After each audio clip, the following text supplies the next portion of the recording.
My name is Lira, and the day I finally stood up from my wheelchair and walked across that courtroom, my father's face went white as bone.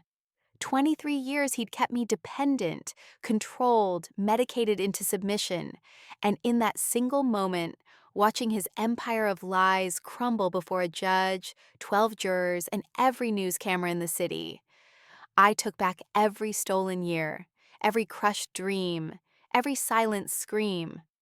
This is how a caged bird doesn't just escape. She burns down the cage and makes sure everyone knows who built it. Have you ever realized the person who was supposed to protect you was actually your jailer? Let me back up. I was 7 years old when the car accident happened. My mother died on impact. I survived with a spinal injury that left me paralyzed from the waist down. At least, that's what my father told everyone. Dr. Richard Castellano, renowned neurosurgeon, pillar of the community, widower raising his disabled daughter alone. The sympathy poured in like rain. Donations, foundations established in my mother's name. My father became a local hero, the devoted single parent who sacrificed everything for his broken child. The truth was so much darker. For the first year after the accident, yes, I couldn't walk. The injury was real. But by the time I was 9, my physical therapist, a kind woman named Sarah who actually listened to me, noticed something strange. My reflexes were returning.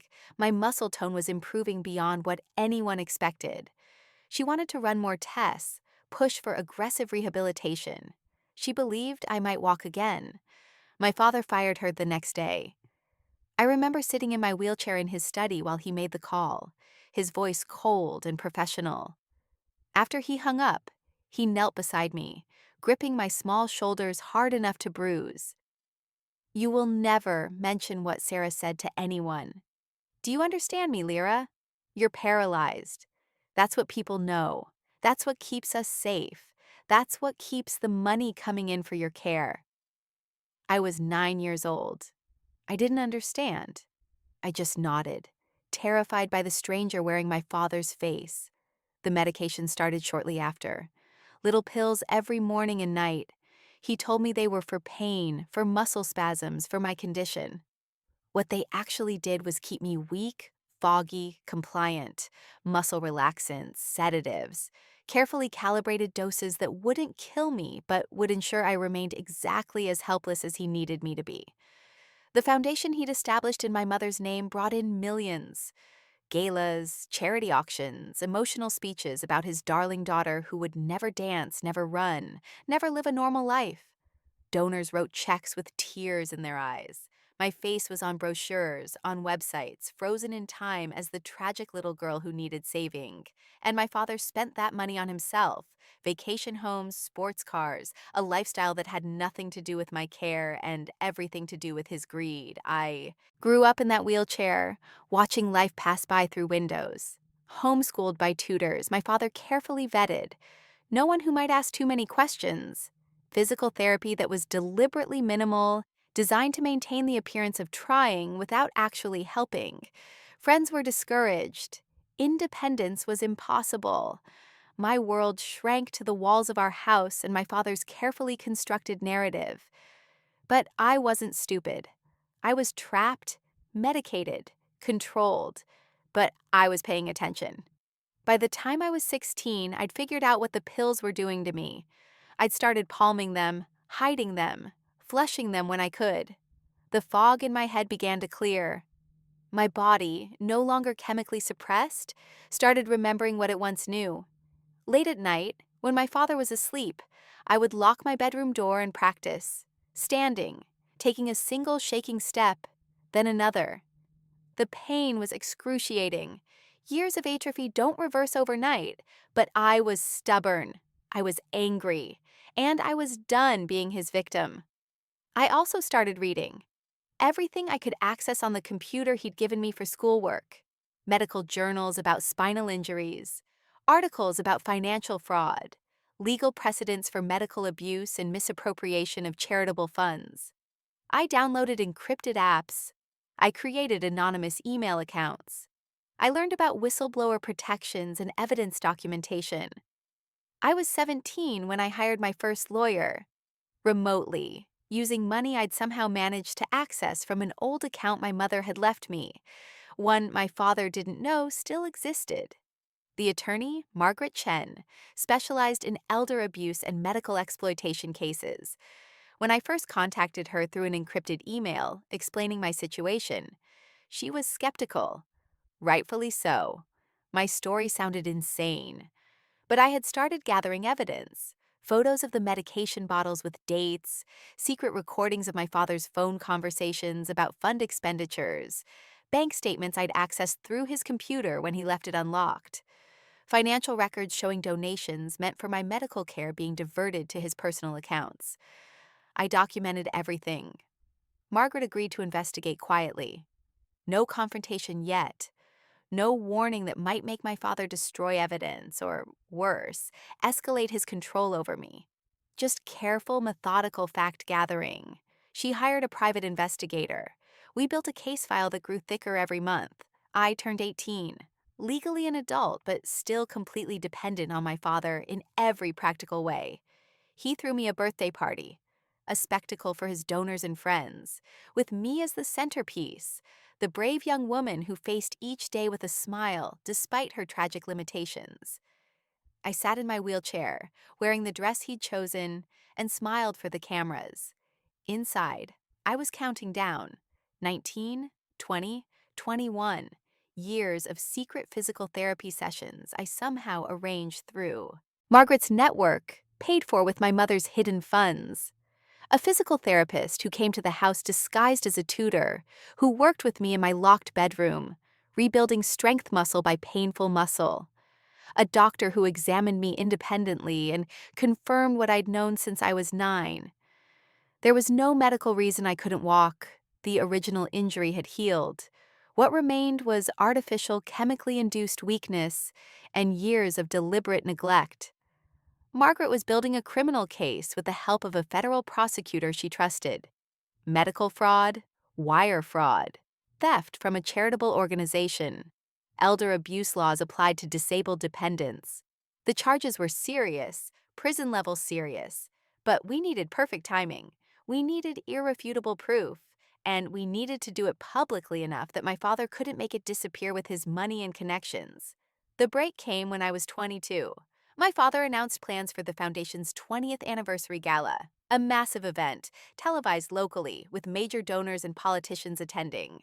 He'd commissioned a documentary film crew to follow him for a week beforehand, capturing the inspiring story of his dedication. He wanted me center stage, the living symbol of his charitable work. Margaret and I looked at each other over our encrypted video call. This was it. We spent 6 months preparing. Margaret coordinated with the prosecutor's office, with the state attorney general, with federal agents investigating charitable fraud. We synchronized everything. The documentary crew was informed quietly by authorities. Keep filming, capture everything. This footage would become evidence. We contacted several journalists independently, providing them enough information to have camera crews ready at the gala. I stopped hiding my physical progress. In my locked room, away from cameras and prying eyes, I practiced walking for hours each day, building endurance, building strength, making sure that when the moment came, I could stand on my own 2 feet, not just physically, but symbolically. The night of the gala, I was ready. My father had me dressed in an elegant gown, my wheelchair decorated with flowers.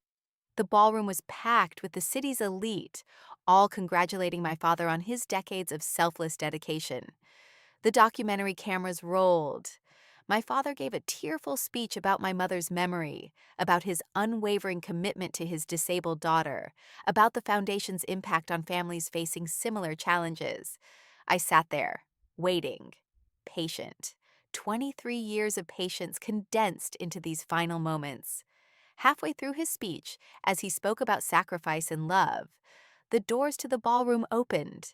Federal agents walked in, followed by city police, followed by Margaret Chen and the state prosecutor. The room went silent. Dr. Richard Castellano, the federal agent's voice carried across the ballroom. You're under arrest for wire fraud, medical fraud, misappropriation of charitable funds, and medical abuse of a dependent. My father's face went through a cascade of expressions: shock, confusion, anger, fear. He looked at me, and I saw the exact moment he understood. His eyes went wide. I smiled. "My daughter?" he started, his voice shaking, trying to command sympathy from the crowd. "She doesn't understand what's—" "Your daughter," Margaret cut him off, her voice sharp as a blade, "understands perfectly. In fact, she's been instrumental in this investigation for the past 5 years." The cameras were rolling. Every news outlet in the city was capturing this. The documentary crew, wide-eyed, kept filming. I took a deep breath. This was the moment I'd rehearsed 1,000 times in my mind. I reached down and unlocked the wheels of my chair. I placed my hands on the armrests, and slowly, deliberately, I stood up. The gasp that went through that room was like a wave. Cameras flashed. People pushed forward to see. My father's face went from white to gray, his mouth opening and closing soundlessly. I stood there, steady on legs I'd secretly rebuilt, and I spoke. My voice was clear, amplified by the microphone system my father had set up for his speech. "My name is Lira Castellano.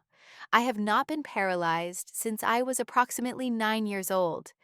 My father has been drugging me, suppressing my mobility, and using me as a prop to embezzle millions of dollars from a charitable foundation he established in my dead mother's name. He has stolen from every person in this room who donated in good faith. He has stolen my childhood, my adolescence, and nearly my entire life." I took a step forward, then another, walking toward my father, who stood frozen on the stage. "I can walk. I've been able to walk for over a decade. He knew it. He hid it. He medicated me into submission because a disabled daughter was profitable. A recovered daughter was worthless to him." The federal agents moved in, but I raised my hand. They paused. I climbed the stairs to the stage, slowly, because my rebuilt legs were shaking with adrenaline and emotion, but steadily. I walked until I was standing directly in front of my father, looking him in the eyes for the first time from an equal height. "You told me I would never dance," I said quietly, but the microphone caught every word. "You told me I would never run. You told me I would never live a normal life. You were wrong. The only thing you succeeded in was making yourself into the monster who stole it from me." Tears were streaming down my face, but my voice never wavered. "I forgive my mother for dying. That was an accident. But I will never forgive you for what you did deliberately every single day. For profit." The agents moved in then. They read him his rights as they handcuffed him. The ballroom erupted in chaos, shouting, crying, camera crews pushing forward. But I just stood there, standing on my own 2 feet, watching as they led him away. Margaret put a blanket around my shoulders. "You did it," she whispered. "It's over." But it wasn't over. Not quite. The trial took 8 months. During that time, I gave testimony that was covered by every major news outlet. The evidence Margaret and I had compiled was overwhelming. Bank records showing systematic theft, medical records proving I'd been unnecessarily medicated, testimony from Sarah, the physical therapist he'd fired, confirming her early suspicions, expert witnesses confirming that my paralysis had been artificially maintained. The documentary footage from that night went viral. My father's face as I stood up became a cultural moment, a symbol of victims reclaiming their power. My father's lawyers tried everything. They claimed I was mentally unstable from trauma. They suggested I'd been manipulated by unscrupulous attorneys. They even tried to paint me as complicit, suggesting I'd known all along and was somehow benefiting.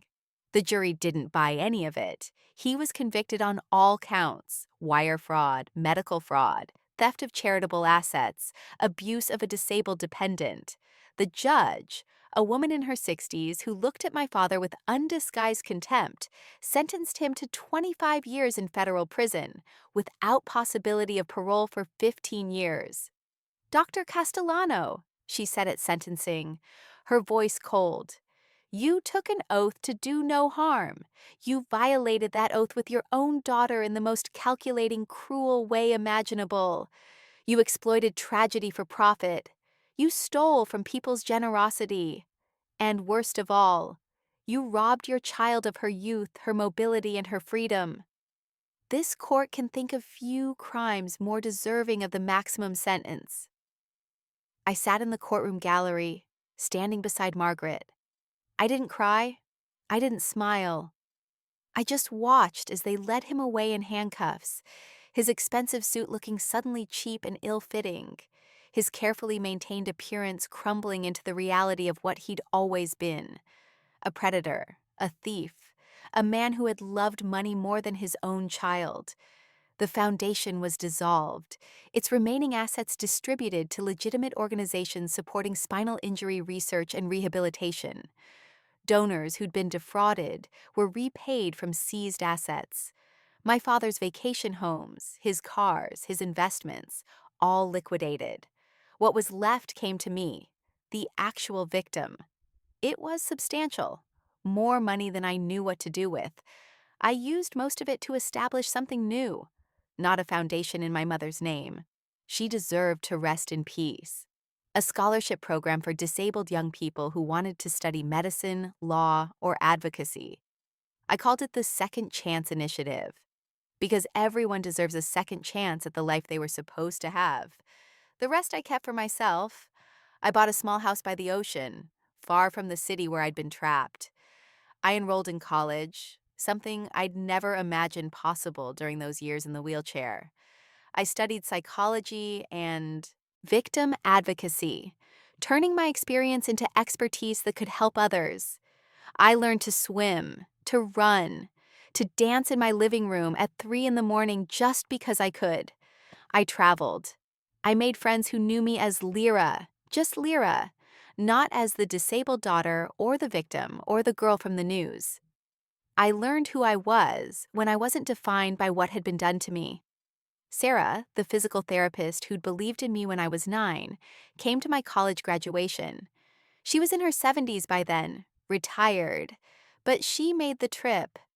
We hugged and she cried, and she told me she'd never stopped wondering what happened to me, never stopped hoping she'd been right about my potential. "You saved my life," I told her. "Even though he fired you, even though you never got to finish what you started, you planted the seed. You made me believe recovery was possible." Margaret became more than my attorney. She became my mentor, my friend, my reminder that there are people in this world who fight for justice not for profit, but because it matters. She told me once, over coffee, that my case had changed how she practiced law, had reminded her why she'd gone into this field in the first place. "You didn't just save yourself," she said. "You've saved others.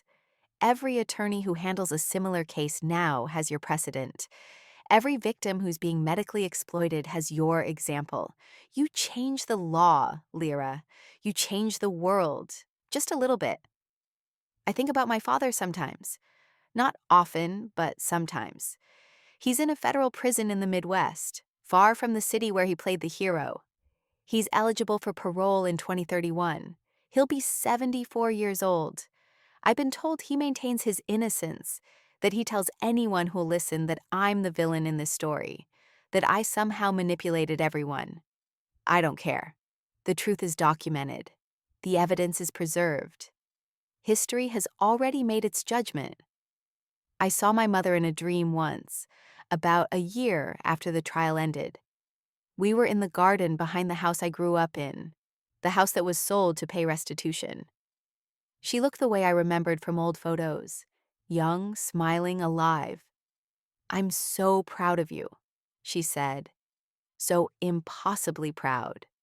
"Did you know?" I asked her. "Did you know what he would become?" She shook her head. "No, but I knew what you would become." Strong, brave, unstoppable. You're everything I hoped you'd be. I woke up crying, but they were good tears, healing tears. Today, I'm 26 years old. I run a victim advocacy nonprofit. I speak at conferences about medical abuse and financial exploitation. I consult with lawmakers on protecting vulnerable dependents. I live a life that teenage me, locked in that bedroom practicing forbidden steps, barely dared to imagine. Sometimes people recognize me from the news coverage, from the viral video of me standing up in that ballroom. They ask how I did it, how I survived, how I found the strength. I tell them the truth. I didn't do it alone. I had help. Margaret, Sarah, the investigators, the prosecutors, the therapist who came disguised as a tutor, the doctor who examined me in secret. Justice isn't a solo mission. It's a team effort, a conspiracy of good people refusing to let evil win. But I also tell them that the first step was choosing to believe I deserved better. That took years. Years of sitting in that wheelchair, swallowing those pills, playing the role he'd written for me. The hardest part wasn't learning to walk again physically. It was learning to believe I had the right to walk, that my life belonged to me, that his control was theft, not love. Last week, I went hiking in the mountains near my house. It was a difficult trail, steep and rocky. My legs ached, my rebuilt muscles burned. But I made it to the summit, and I stood there looking out over the valley below, breathing hard, alive, free. And I thought about that 7-year-old girl in the hospital bed, scared and hurting, being told by her father that everything would be okay, that he would take care of her. I thought about the 9-year-old who was told she would never walk, who believed it because she trusted the adult in her life to tell the truth. I thought about the teenager who started hoarding pills and practicing steps in secret, who believed she might have a chance but didn't know how to take it. I wished I could go back and tell them all, you make it, you survive, you walk, you run, you win. But I can't go back. None of us can. We can only go forward, carrying what we've learned, using our scars as proof that we're stronger than what tried to break us. My name is Lira Castellano. I was imprisoned by the person who should have protected me. I was drugged, controlled, exploited for profit, and told I would never walk again. But I did walk. I walked out of that life and into one of my own making. I walked into a courtroom and helped put a monster in prison. I walked across a graduation stage, down a wedding aisle to marry a woman who loves me not despite my past, but because of how I fought through it. And eventually, I'll walk my own children to their first day of school. And every step I take is a victory he can never steal back. The truth about revenge is this: the best revenge isn't returning pain for pain. It's living so fully, so freely, so joyfully that the person who tried to cage you becomes irrelevant. It's turning your survival into service, your scars into strength, your silence into a voice that speaks for others who haven't found theirs yet. Justice isn't about destruction. It's about restoration. Restoring what was taken, restoring dignity, restoring the future that was stolen. My father took 23 years from me. I could spend the rest of my life angry about that. And some days, I am. But most days, I choose to focus on what I got back: myself, my body, my agency, my future. And that, more than any prison sentence, more than any financial restitution, more than any public humiliation, that is the real victory. The cages we escape from matter less than the wings we grow in the process. Claude is AI and can make mistakes. Please double-check responses.